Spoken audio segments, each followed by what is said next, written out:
Ngayong henerasyon, isiniwalat ang mga bagay na itinatago sa atin noon. Sa channel na to, sama-sama nating tuklasin ang mga malalalim na katotohanan. Ito ang panawagan ng katotohanan. Panoorin natin ang video ng Mensahero ng Silangan.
Masayang balita mga Aferians, ito na ang part 3 ng The Seal Series.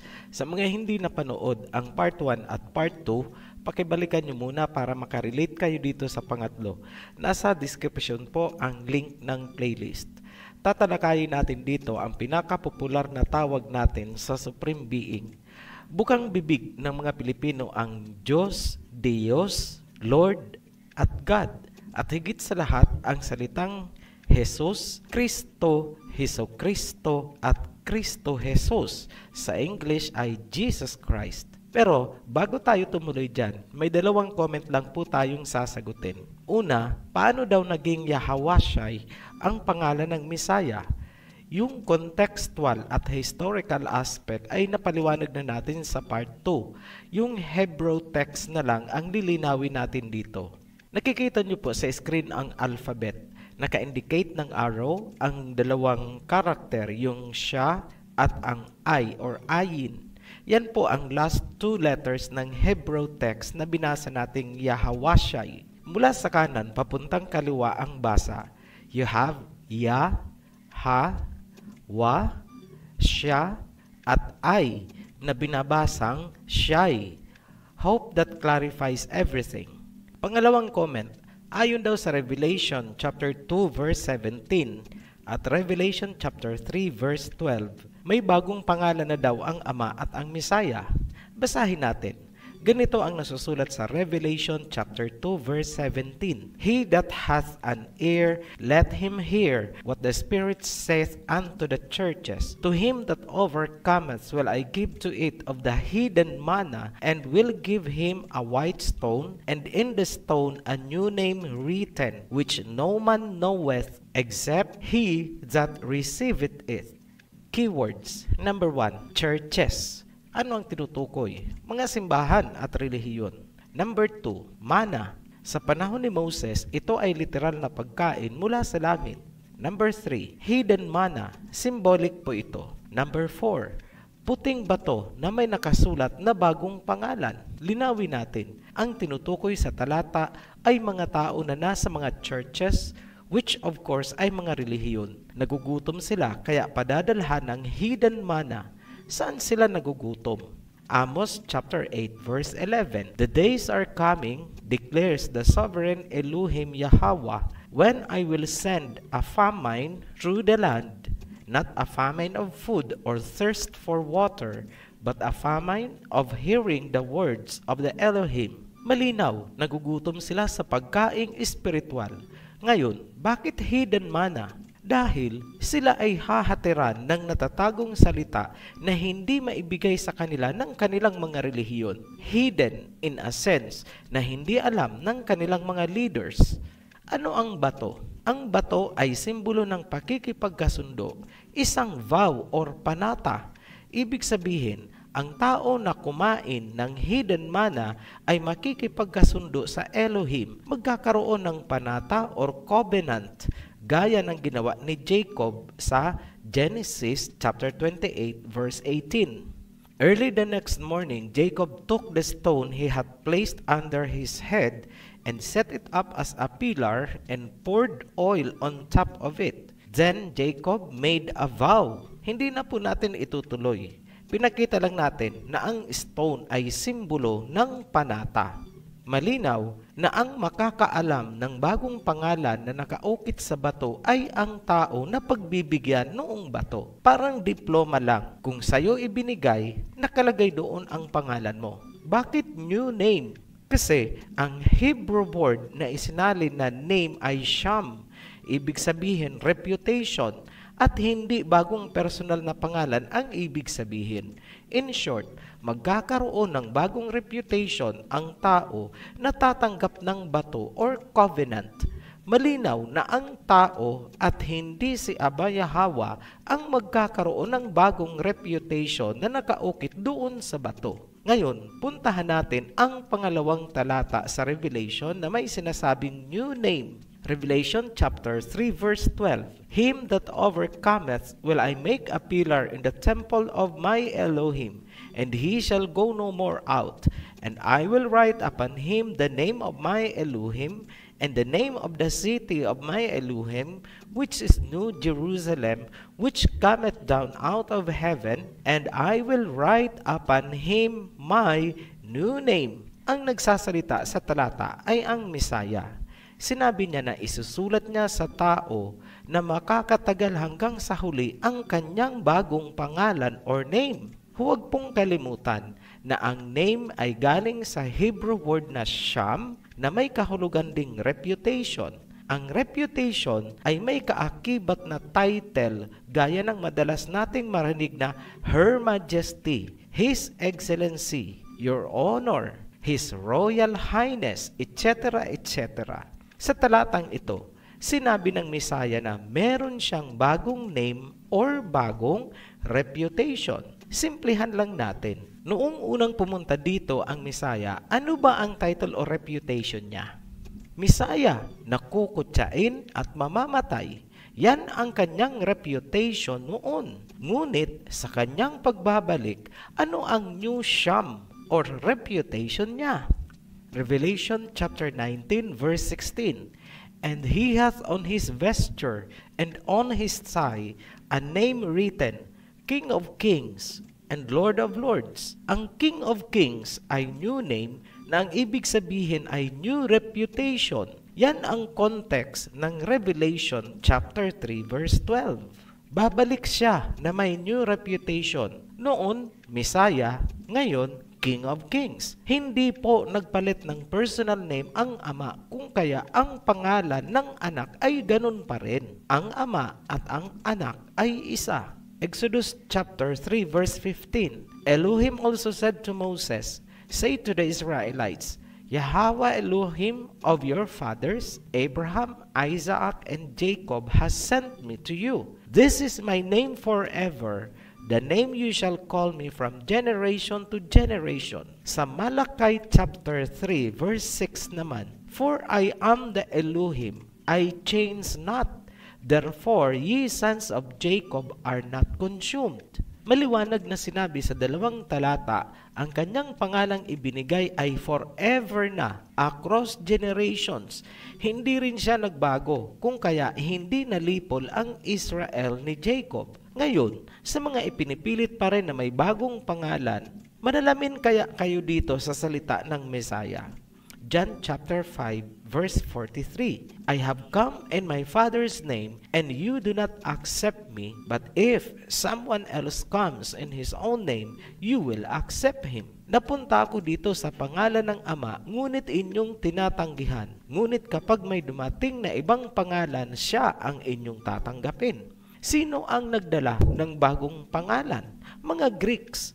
Ngayon, kung ipinaglalaban mo ang ginawa ng mga Greeks at Babylonians na sumakop sa Israel ni Jacob, dito ka pala kaalyado. Matthew chapter 23 verse 31. So you testify against yourselves that you are the descendants of those who murdered the prophets. You snakes, you brood of vipers, how will you escape being condemned to hell? Kaalyado ng brood of vipers and serpents ang mga taong sumusuporta sa pangalang ipinalit ng mga Greeks. Biblia po ang nagsasabi niyan. Binabasa lang po natin. Masakit ba ang salita? Yes. Hebrews chapter 4 verse 12. For the word of Elohim is alive and active, sharper than any double-edged sword.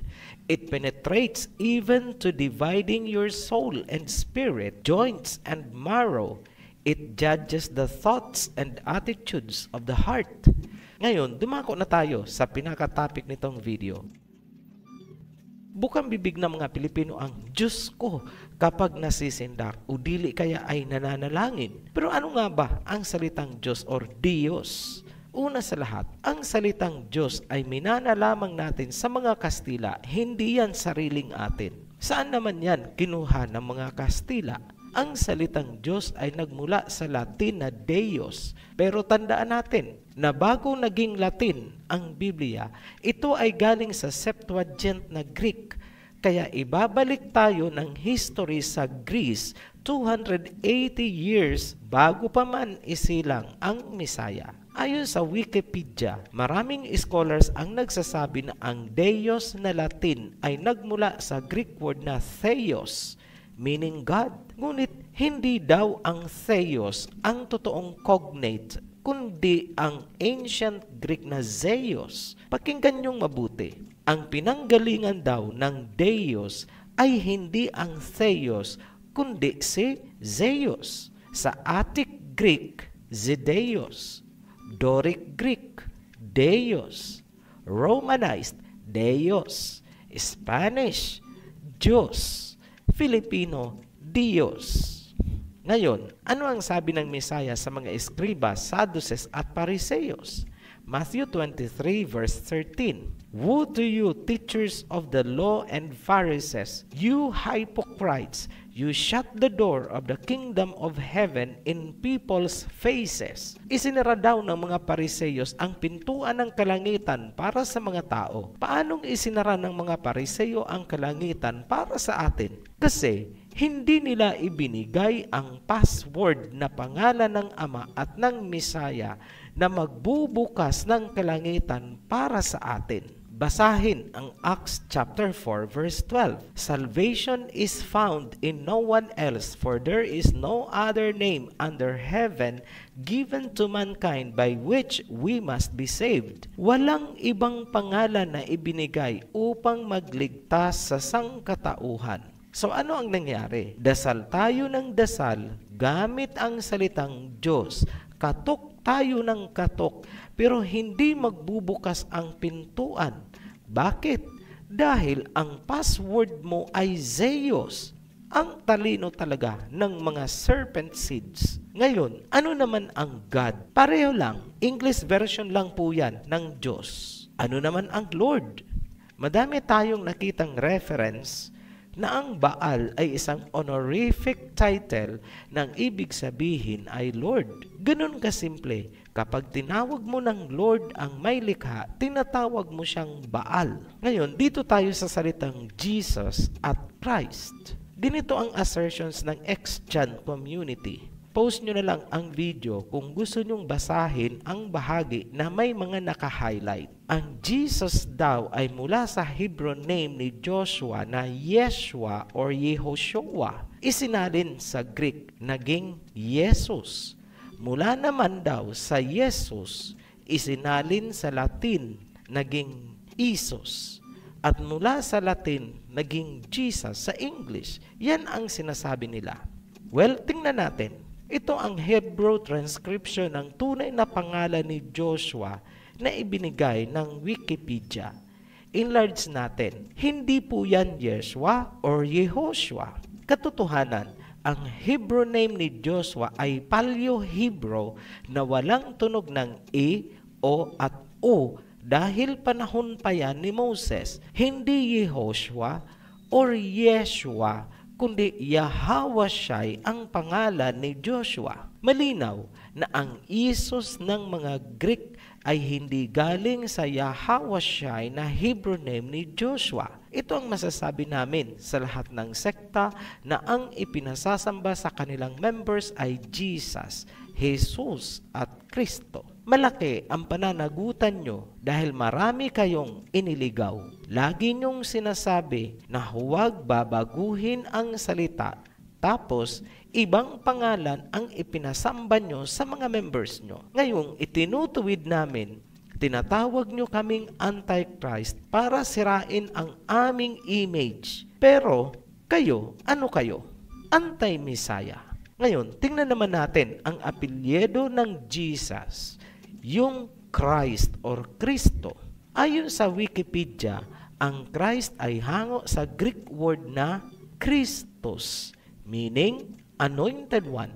Balikan natin ang pinagmulan ng Christianity para maunawaan. Ang pinakaunang mention tungkol sa Christians ay matatagpuan sa Acts 11:26 kung saan sinabi na ang mga disciples ay unang tinawag na Christian sa Antioch. Sa history, ganyan din ang sinasabi. Ang Christianity ay nagmula sa Antioch. Ngayon, matanong namin kayo, noong nabubuhay pa dito sa lupa ang Messiah, bakit hindi tinatawag na Christians ang kanyang mga disciples, kundi followers of the way? Bakit hindi nagmula sa Jerusalem ang Christianity? Simple lang, kasi hindi Jesus Christ ang pangalan ng Messiah. Historically, ang Antioch ay itinayo ni Seleucus the First Nicator na isang general ni Alexander the Great. In short, Antioch is a Greek city. Ito ang itinuturing na cradle of Christianity. Sa Biblia, ang mga taga-Antioch ay tinawag na Gentiles o Hentil. Noong napunta ang disciples sa Antioch para mag-evangelize, tinawag silang Christians nitong mga Hentil. In the first place, paano naisip ng mga taga-Antioch ang salitang Christian? Paano nabuo sa kanilang utak ang concept of Christianity upang itawag sa mga disciples? Pansinin nyo ha, hindi kailanman ipinakilala ng mga disciples ang sarili nila na sila ay Christians. Ang nagsabi lang na Christians ang mga disciples ay ang mga Hentil. Kaya nga, ang tanong natin ay saan nila kinuha ang ideya about Christianity? Mag-deductive analysis tayo. Ang Antioch ay isang civilization na itinayo ng mga Greek at tanging ang mga Greek ang pinagmula ng salitang Christos. I challenge you, hanapin nyo kung saan nagsimula ang salitang Christ. Ibabalik ka sa mga Greeks, Christos. Lumalabas din na ang concept of Christianity ay founded ng mga Gentiles sa Antioch. Proof from history, basahin nyo. Christians trace their roots from a community founded in Antioch. Ang buong Christianity ay hindi konektado sa Israel ni Jacob. Ginamit at inangkin lamang ang kwento ng Messiah at ng mga disciples. Ngayon, para hindi kayo malito, yung tinatalakay natin ay isang pagpapatunay na ang Jesus Christ at Christianity ay hindi rooted sa Hebrew Israelites ni Jacob. History proves na ito ay nagsimula sa Antioch, isang city ng mga Gentile Greeks. Back to modern day tayo. Kung ang Jesus Christ na sinasamba sa Extant world ay hindi naman hango sa Messiah ng Israel ni Jacob, saan pala hinugot yang Jesus? Tandaan natin ang sinabi ng tunay na Messiah. I have come in my Father's name and you do not accept me. But if someone else comes in his own name, you will accept him. John chapter 5 verse 43. Malinaw na sinabi ng totoong Messiah na may darating na pangalan na ipapalit or itatabon sa pangalan nilang mag-ama. Saan galing ang ibang pangalan? Malilinawan tayo kung susuriin natin ang mga emblems, logos, icons, at doctrines na bitbit ng Extant world. Unahin natin ang Sunday, the Lord's Day. Ito ang ipinalit sa totoong Sabbath day of worship na iniuutos sa Biblia. Pahapyaw lang po itong talakay natin about Sabbath kasi tatalakay natin yan ng hiwalay. Ayon sa Wikipedia, Sunday ang araw sa pagitan ng Saturday at Monday. Note, unti-unti nang inaalis ang definition ng Sunday bilang first day of the week. Sabbath keepers, watch out! Mararatel talaga kayo sa susunod naming ilalabas tungkol dyan sa Sabbath day. More than just the Sunday law ang topic na i-cover natin dyan. Ang Sunday ay banal na araw daw dahil ito ang day of resurrection. Mali po. Ang sabi sa Biblia, 3 days and 3 nights nakalibing ang Mesaya tulad sa 3 days and 3 nights ni Jonah sa loob ng isda. Basahin nyo ang Matthew chapter 12 verse 40. For as Jonah was 3 days and 3 nights in the belly of a huge fish, so the Son of Man will be 3 days and 3 nights in the heart of the earth.